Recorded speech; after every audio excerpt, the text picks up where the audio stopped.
Arunachal Shiva Arunachal Shiva Arunachal Shiva Arunachal Arunachal Shiva Arunachal Shiva Arunachal Shiva Arunachal Arunachal Shiva Arunachal Shiva Arunachal Shiva Arunachal Arunachal Shiva Arunachal.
Hi అండి, అందరికీ నమస్కారం అండి. శ్రీ కామధేను గోశాలకి స్వాగతం సుస్వాగతం. చూసారండి, అది అరుణాచలేశ్వరుని కొండ అండి. అది అరుణగిరి అంటారు కదా. అరుణాచలం వచ్చామండి మేము. అరుణాచలంలో ఇది చెంగం రోడ్లో ఎతేనా హోటల్, అందులో మా అమ్మాయి రూమ్ బుక్ చేస్తే అందులో వచ్చి మేము దిగిన రూమ్ ఇది. దాని ఆపోజిట్లో అరుణాచలేశ్వరుని అరుణగిరి కొండ, అదంతా బాగా కనబడుతుంది వ్యూ అని వీడియో తీస్తున్నాను అనమాట. ఇక్కడే స్విమ్మింగ్ పూలు, ఇంకా ఏవో షాప్స్ ఇలా ఉండి, ఇంకోండి రూమ్ ఇలా ఉందన్నమాట. బాగుంది. కొంచెం దూరం ఉంటుంది అంతే. చెంగం రోడ్లో అనమాట. ఇది ఎతేనా హోటల్ అంట. అంతా బాగుంది మనకి. కాకపోతే రూము పర్ డే 4000 పడుతుందండి. మేము ఎర్లీ చెక్-ఇన్ చేసాము. యాక్చువల్గా మాకు ఇచ్చిన రూమ్ ఇది కాదనమాట, ఇంకొకటి. మేము ఎర్లీ చెక్-ఇన్ అవ్వడం వల్ల ఈ రూమ్ ఇచ్చారనమాట. ఇది కూడా బాగుంది. ఇదేమో లోపల రూము, బయట అంతా ఇలా ఉంటుంది అనమాట. అక్కడ అట్మాస్ఫియర్ అదంతా కూడా చాలా ప్లెజెంట్గా బాగుందండి అంతా. ఇంకో బయట అలా కూర్చోవడానికి సోఫాలు, పైన కింద కూడా 2 ఫ్లోర్స్ అనుకుంటా అంతే. ఇది ఫస్ట్ ఫ్లోర్ మేము ఉన్నది. కిందేమో వాళ్ళదే రెస్టారెంట్ కూడా ఉంది. అక్కడే బ్రేక్ఫాస్ట్, లంచ్, డిన్నర్ కూడా ఉంటాయన్నమాట. కాంప్లిమెంటరీ మాకు బ్రేక్ఫాస్ట్ ఇచ్చారు. అది వెళ్ళి చేసేసి పైకి వచ్చామన్నమాట. ఇంకోండి ఇటు పక్కన లిఫ్ట్ ఉంటుంది. ఇలా బాగుంది కదా రూమ్ అంతా కూడా. ఇదేమో కింద ఎంట్రన్స్ అనమాట అండి. ఇది రిసెప్షను. మనం ఎంటర్ అవ్వగానే లోపల ఉంటుంది అనమాట. ఇలా రిసెప్షన్లో రమణ మహర్షి గారి పెయింటింగ్ అలా ఉంది. బాగుంది. ఫస్ట్ మేము వెళ్ళగానే రూమ్లో దిగి ఫ్రెష్ అయ్యి ఇంకా బ్రేక్ఫాస్ట్ కూడా ఇక్కడే చేసేసి బయలుదేరామండి టెంపుల్కి. టెంపుల్కి బయలుదేరగానే అక్కడ మాత్రం చూడగానే మామూలుగా లేదనమాట. అంతా క్రౌడ్ ఫుల్ జనం ఉన్నారనమాట అండి. ఇదంతా కింద అనమాట. అప్పుడే మేము మార్నింగ్ బస్ దిగి స్లీపర్ బుక్ చేసిందండి మా అమ్మ ఇక్కడ విజయవాడలో. అక్కడి నుంచి నిన్న నైటు 8కి స్టార్ట్ అయ్యాము. ఇక్కడ కరెక్ట్గా 8 కల్లా దింపేశాడండి బస్సు. చాలా బాగుంది స్లీపరు. ఇంకో రాగానే మేము ఎర్లీ చెక్ ఇన్ అయిపోయాం కదా. మా రూమ్ టైమింగ్ ఏమో ఇంకా 10కో 11కో అంటండి. కానీ మేము రిక్వెస్ట్ చేస్తే ఎర్లీగానే ఇచ్చేసారనమాట రూమ్ మాకు. ఆ తర్వాత ఇక్కడ కాంప్లిమెంటరీ బ్రేక్ఫాస్ట్ అని చెప్పాను కదా, ఇక్కడ రెస్టారెంట్కి పక్కనే అనమాట. దానిలోకి వచ్చి ఇక్కడ ఇంకా అన్ని రకాలు ఉన్నాయి. మనకి ఏది కావాలితే అది తినొచ్చు అనమాట. అన్నీ తినొచ్చు.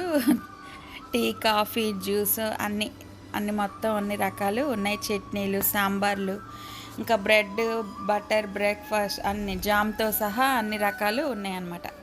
అన్నీ కొంచెం కొంచెం వేసుకుని టేస్ట్ చూద్దామని నేను మా వారు వేసుకుని చూస్తున్నాం అనమాట. ఇంకోండి అదంతా లోపల అందరూ కూర్చుని అలా బ్రేక్ఫాస్ట్ చేస్తున్నారు.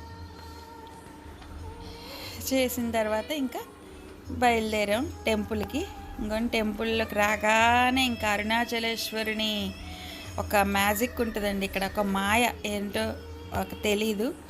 చాలా హ్యాపీగా, చాలా అద్భుతంగా అలా సాగిపోతుందండి అక్కడ. అయితే ఆ రోజు మాత్రం చాలా జనం ఉన్నారు ప్రీతంగా. మేము వెళ్ళింది సండే రోజు.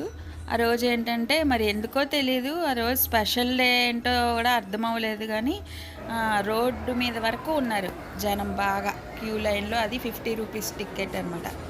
ఇదేమో ఇంకోండి అక్కడే గర్భగుడి. అది అక్కడే సాక్షాత్తు ఆ పరమశివుడు అగ్నిలింగమై వెలిసిన ప్లేస్ అదే. ఆ లోపల అనమాట అరుణాచలేశ్వరుడు ఉంటాడు. ఇదంతా ఆయన ముందు లోపలికి వెళ్ళగానే మనం గర్భగుడి దగ్గరికి వెళ్ళగానే ఉంటుంది. ఇంకా దీని బయట చాలా క్యూ లైన్లు ఉంటాయి అన్నమాట. అవన్నీ దాటుకొని ఇక్కడికి వచ్చామన్నమాట. మీకు అందరికీ తెలిసే ఉంటుంది, చాలామంది వెళ్ళే ఉంటారు కదండి. ఆ తర్వాత గిరి ప్రదక్షిణ మొదలు పెట్టాము. ఇంకా దర్శనం అయి బయటకు వచ్చాక ఇంకోండి స్టార్టింగ్ ఫస్ట్ ఇంద్రలింగం. చాలామంది లోపల కూడా తీస్తున్నారు కానీ తీయొద్దు అంటున్నారు కదా, ఎందుకు మనం వాళ్ళతో చెప్పించుకోవడం అని నేను లోపల అది కూడా తీయలేదండి. నేను, మా అమ్మాయి, మా వారు ఇంకా గిరి ప్రదక్షిణ స్టార్ట్ చేసామన్నమాట. ఇంకా స్టార్ట్ చేసి ఈవినింగ్ 4:30కి అలా చేసామండి. మధ్యలో అలా నడుచుకుంటూ 14 కిలోమీటర్లు కంప్లీట్ చేసామండి. ఇంద్రలింగం, నెక్స్ట్ యమలింగం. ఇది రెండో లింగం యమలింగం అనమాట. యమలింగం తర్వాత రమణ మహర్షి గారి ఆశ్రమం వస్తుంది. దాని తర్వాత మిగతా లింగాలన్నీ 1 by 1 వస్తూ ఉంటాయి అన్నమాట. ఇంకా దారి పొడుగున చాలా గుళ్ళు కనిపిస్తూ ఉంటాయండి మనకి. ఇంకోండి రమణ మహర్షి గారి ఆశ్రమం లోపలికి వెళ్ళాము. ఇక్కడ కూడా ఏమీ తీయకూడదు, అక్కడ నెమలి అవి ఉంటాయి. అసలు చాలా బాగుంటాయి. లోపల కూడా చాలా అందరూ మెడిటేషన్ చేసుకుంటూ ఫారినర్స్ అది కూర్చుని అదే శివుడికి అభిషేకం జరుగుతుంది, వేదాలు చదువుతూ ఉన్నారండి. కానీ ఏమీ తీయకూడదు కాబట్టి నేను ఇంకేమీ తీయలేదనమాట. బయట ఒక్కటే మీకు చూపించాను. అలా నడుచుకుంటూ ఇంద్రలింగం, యమలింగం, నైరుతి లింగం, వరుణలింగం, వాయులింగం, కుబేరలింగం, లాస్ట్ ఈశాన్యలింగం అండి. ఈ 8 లింగాల మధ్యలోనే సూర్యలింగం, చంద్రలింగం కూడా వస్తాయి. మొత్తం 10 లింగాలు దర్శనం చేసుకుని అలా 14 కిలోమీటర్లు కంప్లీట్ చేసామండి. అయితే లాస్ట్లో ఏమైందంటే ఈశాన్యలింగం వచ్చేసేటప్పటికి 9:45 అయిపోయింది. అప్పటికి క్లోజ్ చేశారండి టెంపుల్. ఇంకా అందు గురించి అయ్యో అనుకొని నెక్స్ట్ డే మార్నింగ్ అదొక్కటి చూసుకుని ఆటోలో వచ్చి అదొక్కటి చూసుకుని మోక్ష మార్గం కూడా కంప్లీట్ చేసుకుని ఇంకా రిటర్న్ అయిపోయాం అన్నమాట అండి.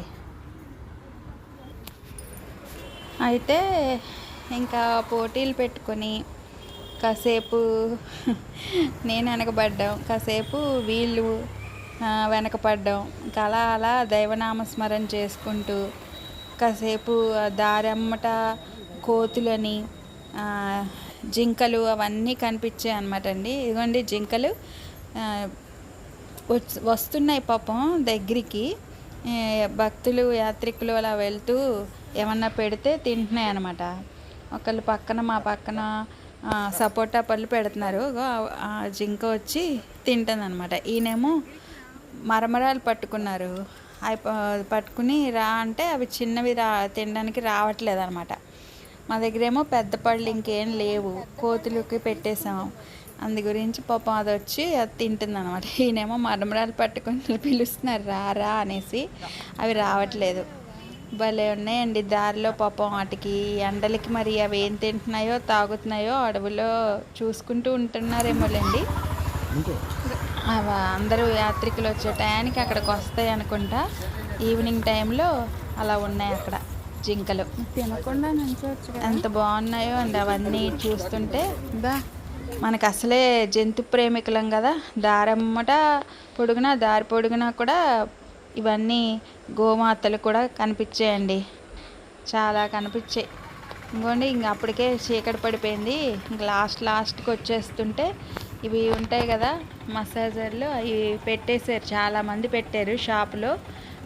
5 మినిట్స్కి ఎంతని తీసుకుంటారు, 15 మినిట్స్ అంతో. ఇంకా వీళ్ళిద్దరూ దానిలో కాలు పెట్టుకుని మసాజ్లు అమ్మ అయ్యా అనుకుంటూ హాయిగా కాస్త బాగుంది, రిలీఫ్ అవుతుంది, మళ్ళీ స్టార్ట్ చేద్దామని అందులో కూర్చున్నారనమాట. పాపం చాలామంది ఇలాగే నడుస్తున్నారండి, ఓపిక పట్టుకొని భగవంతుడిని నమ్ముకొని. ఆయన నువ్వే మాకు ఇంకా దిక్కు, నువ్వే నడిపించాలయ్యా, నువ్వే కాపాడాలి అనుకుంటూ ఆయన నామస్మరణ చేసుకుంటూ అలాగే మౌనంగా చాలామంది నడుస్తున్నారు. కొంతమంది సాక్సులు వేసుకుని నడుస్తున్నారు, కొంతమంది అయితే మామూలుగానే నడుస్తున్నారు. చెప్పులు మాత్రం ఎవరు వేసుకుని నడవట్లేదండి, అందరూ మామూలుగానే నడుస్తున్నారు. చెప్పులు బూట్లు అలాంటివి వేసుకోవట్లేదు, సాక్సులు అయితే వేసుకుంటున్నారు అనమాట. ఇంకా అలాగే చాలామంది నడవలేని వాళ్ళు కొంతమంది ఏంటంటే ఆటోలో వెనక్కి వెళ్ళిపోతున్నారు. ఇంకా మరి ఏం చేస్తారు, వాళ్ళ వల్ల అవ్వట్లేదు, తప్పదు, పర్లేదులే ఆయన్నే క్షమించమని అడుగుదాం అనేసి ఇంకా కొంతమంది నడవలేని వాళ్ళైతే అలా వెనక్కి వెళ్ళిపోతున్నారనమాట అండి. మేము ఇంకా అలా దేవుడిని ధ్యానం చేసుకుంటూ పాటలు పాడుకుంటూ మా అమ్మాయి నేను అలా ముందెళ్ళిపోయాం. ఇంకేంటంటే ఈ మధ్యలో ఆగి అవి ఇవి తాగడం, మరి తాగి ఏవోటి తిని తప్పదు కదా, మరి అలా తాగాలి కదా, లేకపోతే నడవలేము అనేసి ఇంకా పర్లేదు, మరి ఉపవాసాలు చేస్తూ అస్సలు నడవలేము, అంతలోకి ఎండాకాలం అని జ్యూస్లని ఇంకేవోటి తాగి తింటూ ఫ్రూట్స్ అని అలా వెళ్ళామన్నమాట అండి. ఇంకోండి లాస్ట్ ఈశాన్యలింగం వచ్చేసేటప్పటికి అదిగోండి క్లోజ్ చేసింది. అందుకని మళ్ళీ మార్నింగ్ వచ్చామన్నమాట అండి. ఇది ఇలా ఆయన ఒక్క దర్శనం అవ్వలేదు, అంటే కటకటాలు ఉన్నాయి అందులోంచి చూడొచ్చు, కాకపోతే మళ్ళీ మనం లోపలికి వెళ్ళాలి, ఇలా వెళ్దాము. ఈయన దర్శనం చేసుకోవడం కోసం మేము ఈశాన్యలింగం దర్శనం కోసం ఈ మోక్ష మార్గం కూడా నిన్న నైట్ బాగా లైన్ ఉందని వెళ్ళలేదండి. అందు గురించి మళ్ళీ మార్నింగ్ ఆటోలో ఆ ఈశాన్యలింగం దగ్గరికి నెక్స్ట్ ఈ మోక్ష మార్గం దగ్గరికి వచ్చి ఇలాగా ఇదొక్కటి కంప్లీట్ చేసుకుని వచ్చామన్నమాట అండి. ఇంకోటి నేను కష్టపడి బయటకు వస్తున్నాను అనమాట ఈ మోక్ష మార్గంలో నుంచి. మొత్తానికైతే వచ్చానండి. అదండి మా అరుణాచల యాత్ర. మీరు కూడా చూసి దర్శించి తరించండి. ఇదండి వీడియో.